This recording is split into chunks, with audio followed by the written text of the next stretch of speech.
الحمد للہ وحدہ والصلاة والسلام علی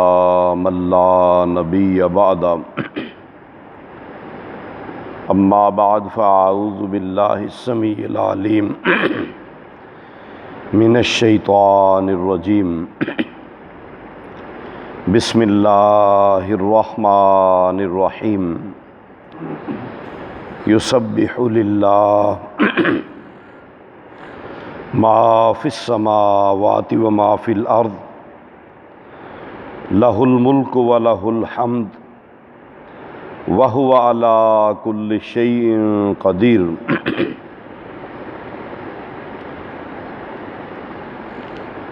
آسمانوں اور زمینوں کے اندر جو کچھ بھی ہے وہ اللہ عز و جل کی تسبیح بیان کر رہے ہیں، اور وہ اللہ عز و جل ہی کہ جن کے لیے حقیقی بادشاہت ہے، اور ہر قسم کی تعریفات بھی اسی ذات باری تعالی کے لیے ہیں، اور وہی اللہ عز و جل ہیں کہ جو ہر چیز پر قادر ہیں۔ سورہ التغابن 28واں پارہ، اس کی پہلی آیت مبارکہ۔ سورہ التغابن اس کا شمار مدنی صورتوں میں کیا جاتا ہے۔ قرآن مجید فرقان حمید میں ترتیب کے اعتبار سے اس کا نمبر 64واں ہے، اور نزول کے اعتبار سے یہ آخر میں نازل ہونے والی صورتوں میں شامل، اور یہ 108ویں نمبر پہ نازل کی گئی، اور اس سورہ مبارکہ کا شمار بھی مسبحات یعنی قرآن مجید فرقان حمید کی وہ صورتیں جن کا آغاز سبح یسبح سے ہوتا ہے، اور یہ سلسلہ کی آخری سورہ مبارکہ ہے، اور اس کے آغاز میں بھی اللہ ذوالجلال والاکرام نے ہمیں اس بات کی خبر دی ہے کہ اس کائنات کے اندر موجود اللہ عز و جل کی جمیع مخلوقات، ان کا تعلق جاندار اشیاء سے ہو یا بے جان اشیاء سے ہو، وہ اللہ ذوالجلال والاکرام کی تسبیح بیان کرتی ہیں، یعنی اس بات کا اعلان کرتی ہیں، اقرار کرتی ہیں، اور بنی نوع انسانی کے علاوہ ہر اللہ تعالیٰ کی مخلوق وہ گویا کہ اس بات کی دعوت دیتی ہے کہ اس کائنات کے اندر ایک ہی ہستی ہے جو ہر قسم کے چھوٹے بڑے نقص سے، عیب سے، کمزوری سے، عاجزی سے، اور ہر قسم کی کمی سے، کوتاہی سے پاک ذات ہے، اور صرف وہی ایک ذات باری تعالی ہے جو ہر قسم کی طاقتیں اور ہر قسم کی قوتیں اور ہر قسم کے اختیارات کی حامل ذات ہے۔ گویا کہ اللہ ذوالجلال والاکرام اپنے بندوں کو بھی اس بات کی تلقین کر رہے ہیں کہ جب اس کائنات کی ہر چیز اس بات کی گواہی دیتی ہے، اور اس گواہی کے لیے ایک تو وہ گواہی ہے جو حقیقت میں ہے کہ درخت، حجر، شجر وہ اللہ تعالیٰ کی تسبیح کرتے ہیں۔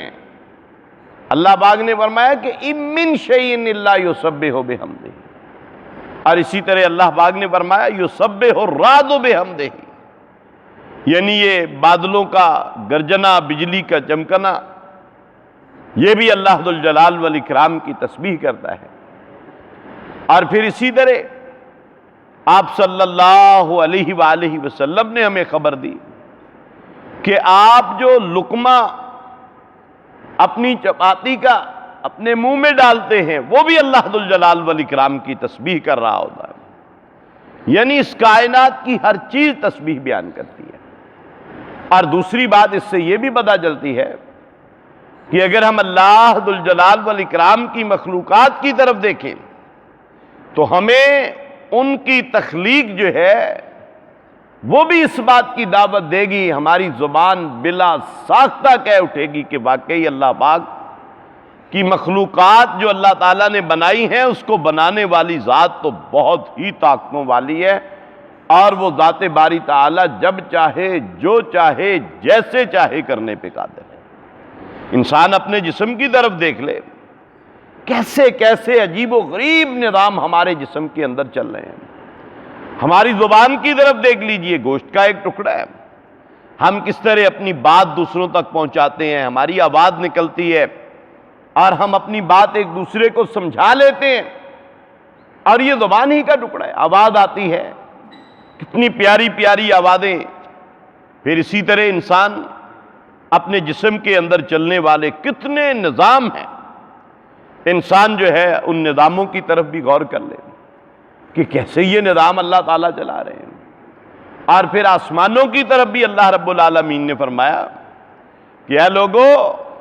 آسمان کی طرف دیکھ لو، بار بار دیکھ لو، اور تمہیں اس کے اندر کوئی کمی، کوئی نقص، کوئی معمولی سا بھی عیب وہ تمہیں نظر نہیں آئے گا۔ یعنی یہ اللہ ذوالجلال والاکرام کی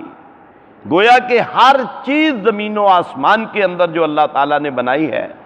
وہ بھی گویا کہ اگر ہم اس پہ غور کرتے ہیں، سورج کو دیکھ لیں، ستاروں کو دیکھ لیں، پودوں کے اوپر نکلنے والے پھولوں کو دیکھ لیں، پھر ان پھولوں سے بننے والے پھل اور ان پھلوں کے اندر بننے والا کس طرح مختلف ذائقوں والا رس اگر اس کو دیکھ لیں، یہ انسانوں کی اربوں کی تعداد ہے۔ اربوں میں اللہ تعالیٰ نے انسان پیدا کیے، کھربوں میں انسان پیدا کیے، اور یہ پیدا ہو رہے ہیں اور ہوتے رہیں گے۔ لیکن کیا مجال ہے کہ ایک انسان جو ہے اللہ رب العالمین نے اس کی انگلی کے پور بنائے ہیں تو وہ دوسرے انسان سے مختلف ہیں۔ آنکھوں کے اندر ایک ایسی پہچان رکھ دی ہے اللہ ذوالجلال والاکرام نے، ہماری آنکھ کی پتلی جو ہے وہ ایک انسان کی دوسرے انسان کے ساتھ نہیں ملتی۔ آپ جو مرضی کر لیں، کھربوں انسان نکل آئیں گے، لیکن ایک جیسی ممکن ہے معمولی سی شکل و شباہت کے اندر جو ہے وہ اگر فرق آ جائے، لیکن اس کا بھی پتہ ہوتا ہے کہ یہ فلاں شخص ہے، یہ فلاں شخص ہے۔ لیکن آنکھ کی پتلی اور انسان کی انگلیوں کے پور اور ان کے اوپر لگی ہوئی لائنیں یہ ایک دوسرے کے ساتھ نہیں ملتی۔ کیا یہ اللہ تعالیٰ کی کمال قدرت کا بہت بڑا شاہکار نہیں ہے؟ بندہ جب ان ساری چیزوں کو دیکھتا ہے تو یقیناً پکار اٹھتا ہے کہ یسبح للہ، کہ اللہ ہم بھی تیری ہی تسبیح بیان کرتے ہیں، اللہ تو پاک ہے ہر کمی سے، ہر عیب سے، ہر نقص سے۔ گویا کہ یہ ایک دعوت دی جا رہی ہے کہ اے انسان، کیا تو نے دیکھا نہیں ہے کہ اللہ تعالیٰ نے کس طرح تجھے پیدا کیا ہے؟ اللہ پاک نے فرمایا وَفِي أَنفُسِكُمْ، اپنے آپ میں دیکھ لو کہ یہ آنکھیں ہیں، دو ہیں، اگر تین ہوتی تو انسان خوبصورت نہ لگتا۔ یہ آنکھوں کی جگہ ہی بدل دی جاتی، تھوڑی سی اور اوپر نیچے ہو جاتی تو ان کی کیفیت کچھ اور ہو جانی تھی۔ ہمارا چہرہ ہے، اس کو اللہ تعالیٰ نے کس طرح خوبصورت اور اچھی جگہ پہ، اور یہ سارا جسم کس طرح اللہ رب العالمین نے بنا دیا۔ اگر اس کے اندر تھوڑا بہت بھی فرق کر دیا جاتا تو انسان بھدا محسوس ہوتا۔ یہ اللہ رب العالمین نے فرمایا کہ جب وہ اللہ رب العالمین سب سے بڑھ کر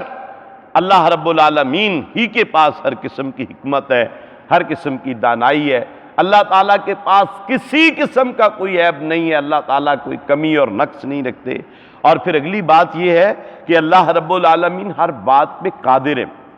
اللہ تعالیٰ کے پاس ساری طاقتیں ہیں، اللہ رب العالمین کے پاس سارے اختیارات ہیں۔ اللہ رب العالمین وَهُوَ عَلَىٰ كُلِّ شَيْءٍ قدیر، اللہ تعالیٰ تو ہر چیز پر قادر ہیں۔ اللہ پاک جب چاہیں، جو چاہیں، جیسے چاہیں کرنے پہ قادر ہیں۔ تو پھر کیا بات ہے کہ وہ ایک اللہ رب العالمین کی طرف انسان جو ہے وہ نہیں لوٹتا؟ انسان اللہ تعالیٰ کو چھوڑ کر پھر اوروں کے در پہ جا کے اپنی پیشانی کیوں جھکاتا ہے؟ تو اس کے لیے ضروری ہے کہ انسان اللہ تعالیٰ کی تسبیح بھی بیان کرے، اور لہ الملک، اور اللہ رب العالمین ہی کی بادشاہت بھی ہے۔ یہ نہیں ہے کہ وہ اللہ رب العالمین جو ہیں، اللہ تعالیٰ نے فرمایا کہ میں اس کائنات کا خالق ہوں، میں مالک ہوں، میں رازق ہوں، اور میں ہر چیز پہ قادر ہوں، لیکن اب تم مرضی اپنی کر لو۔ اللہ نے ایسا بھی نہیں کہا۔ اللہ نے فرمایا میں بادشاہ بھی ہوں، میں تمہارا حکمران بھی ہوں، میری بات بھی ماننی ہے تم نے، لہ الملک، میری بات بھی ماننی ہے۔ اور اگلی بات یہ ہے کہ اللہ تعالیٰ کی بات ماننے کے بعد اب دل کے اندر کسی قسم کی، ہمارے دل کے اندر پشیمانی نہیں ہونی چاہیے۔ اگر ہم اللہ کا کوئی حکم مانتے ہیں، مثلا اب بندہ سویا ہوا تھا، سونے کے بعد اپنی نیند سے بیدار ہوا، نیند سے بیدار ہونے کے بعد وضو کر کے نماز میں آیا، اب اس نے مسجد میں آ کے نماز ادا کی ہے، اب اس بندے کے دل کے اندر شکر کے کلمات آنے چاہیے۔ یعنی یہ نہیں کہ کوئی بندہ مجبوری میں بندہ ہوا بندہ کوئی عبادت کی ہے، نہیں، وہ بادشاہ ہے۔ جب اس بادشاہ کا حکم ماننے کی اللہ نے ہمیں توفیق دی، اللہ نے توفیق دی ہے کہ اللہ تعالیٰ نے ہمیں یہ ہمت دی ہے، ہم یہاں پہ آئے ہیں۔ اللہ پاک نے فرمایا اب تکبر میں نہیں آنا، اب غرور میں نہیں آنا، اب یہ نہیں سمجھنا کہ میں نے کوئی احسان کر دیا۔ فرمایا کہ لہ الملک، وہ بادشاہ ہے، اور بادشاہ کا حکم ماننے کے بعد وَلَهُ الْحَمْدُ، اس کی تعریف کریں، اسی اللہ کا شکر ادا کریں کہ اللہ ساری